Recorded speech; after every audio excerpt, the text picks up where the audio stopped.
Hello everybody, and here's the first of my German World of Tank videos. This is the Panzerkampf Dot 38, a very nasty little piece of work. It is tier 3, however it is a light tank, so it has quite light armour. However, at 250 hit points it's got more than the D2. 10.42 weight limit at the minute out of 13.53, and that is with a light spall liner equipped, which increases plus 20 arm protection from ramming explosions, 20 protection of crew from injuries, improved ventilation class 1, enhanced springs.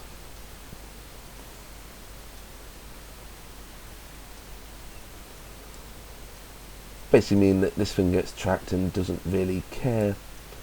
So let's have a look at research. Again, using the main gun and the main turret. So we'll just mount the first gun, mount the first turret. Just loading ammunition money. Okay, the engine power is 200, speed limit's 42, so quite a fast tank. Traverse speed's 35. Now it's got 25 armor at the front and 15 at both sides, as well as the rear, but the rear is quite well angled. You know, there's a large section. There's also additional armor plating on the front here. Tracks slightly exposed, with the front and rear drive wheel also exposed, but every other drive wheel is actually protected by an armor dome, which does actually deflect shots rather well. With the first turret, 25 on the front, 15 on the side, 15 on the rear. Slab-sided rear and slab-sided front mean that rear shots are probably going straight through, whilst side shots are bouncing. Gun standard shell damage is 30 to 50 and standard penetration 32 to 53, meaning minimum damage on this is 62, maximum damage is 103. So pretty good shot if you get a high damage roll. Rate of fire is 26.09, making it quite quick. I do have a medical kit on this. Why do I have a medical kit on this? Because more often than not you will find the occasional shell will get through, penetrate, and if it doesn't kill you outright, because of that low armor, it will take out a crew member. So it's just worth having a precautionary medkit on board.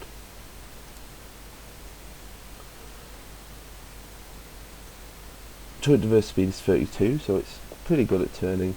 View range is 310, but the signal range on this, as it's got a tier 8 radio, is 550, meaning this serves really as my scout tank. Let's swap the gun out and see what we got. This is a 2cm flak, so slightly bigger than slightly smaller than 3.7. Shell damage is really weak at 8 to 14, and penetration is slightly improved at 29 to 49. However, the rate of fire is 131.39, meaning you can track all day long with this thing. Minimum damage on this gun is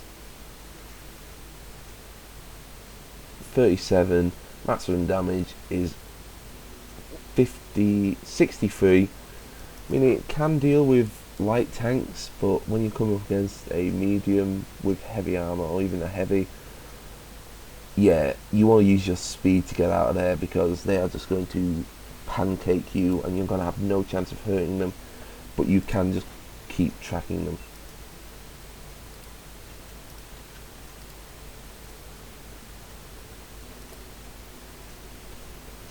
Here we have the secondary turrets. 25, 15, 15, 15. Flatter commander's hatch and a bit more angling, as well as an angled rear. Still a bit of angling on the front, but at the same time it's a curved rear, meaning you can deflect more shots, meaning that weakness is actually overcome. Standard shell damage on this weapon is 45 to 75, and shell penetration is 47 to 78, meaning you've got a minimum damage of 93, 92 even. Capable of penetrating most tanks in the tier 3 and some in the tier 4 tier, to a maximum penetration of 100 Yep, 153. Penetrating some tier 4 tanks there, so if you ever wonder why you end up in tier 4 and 5 games, that's why. That's why.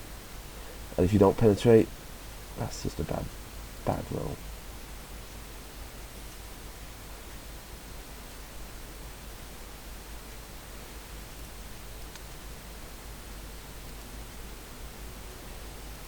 So just some things I was trying out on it.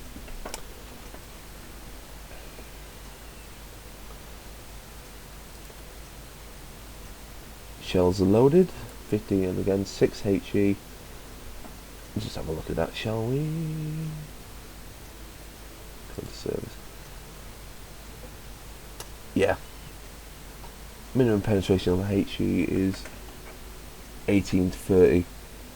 Damage is 56 to 94. Meaning the minimum damage with HE round is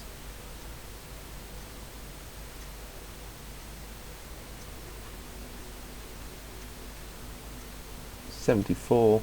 Maximum damage is 124, so not as high as the armor piercing, but again you should be using that on open top targets because that's what it's designed for, or at point blank range where you'll get a higher damage roll.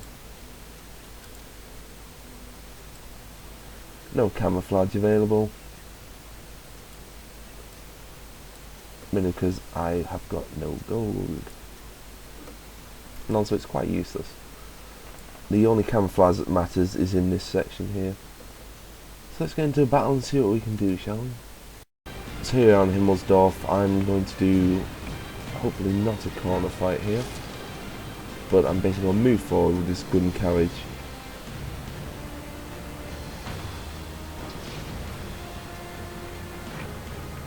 You don't want to fire on the move with any tank, but especially this one.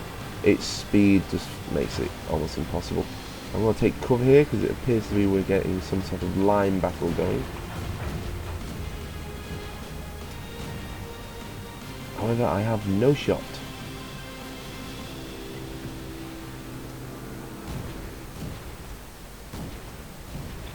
At all. So we'll turn here, basically just go down this side street. Reason being, from the looks of it, no one's covered it and they're all going down the left. The gun carriage there is trying his best. Got artillery moving up. Tier 2, looks like a German piece. Okay, a lot of Panzer Jags. A few other things as well.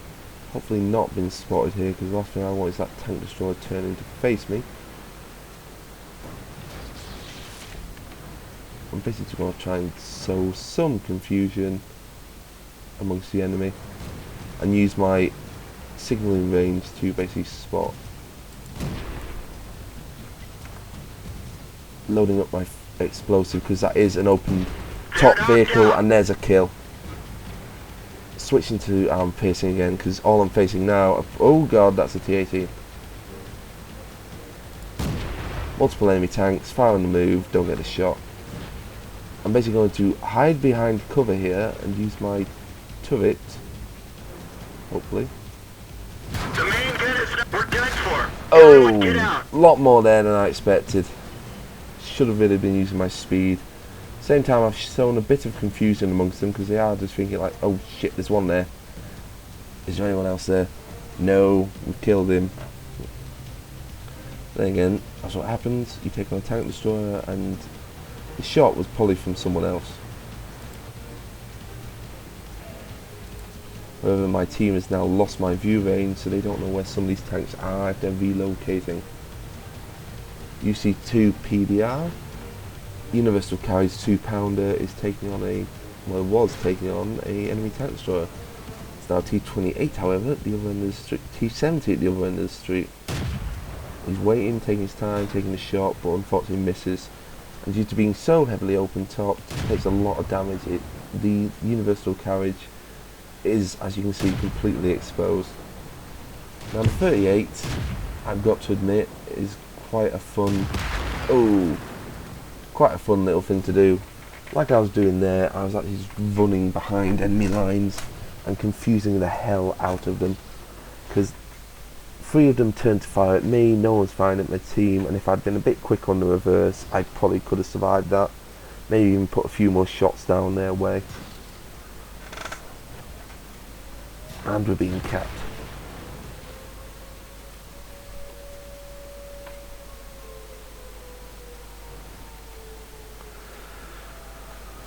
Hmm.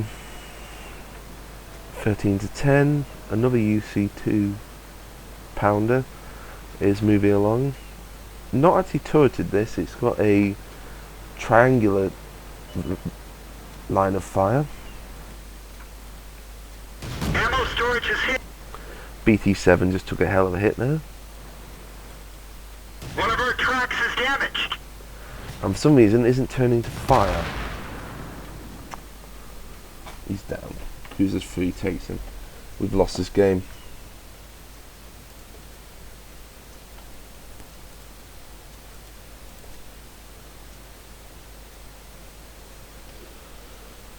Yeah, as you can see, I do like this for sowing confusion. It is better than the Panzer Kampf 1 Ors C, but at the same time, it's got a lot of flaws, mainly due to its large size. I'd certainly recommend it just for sowing confusion amongst the enemy, like using that incredible view range once you upgraded the radio to greatly aid your team along with its signalling range. I've been Free to Play Warrior. Keep those hatches closed and those guns loaded.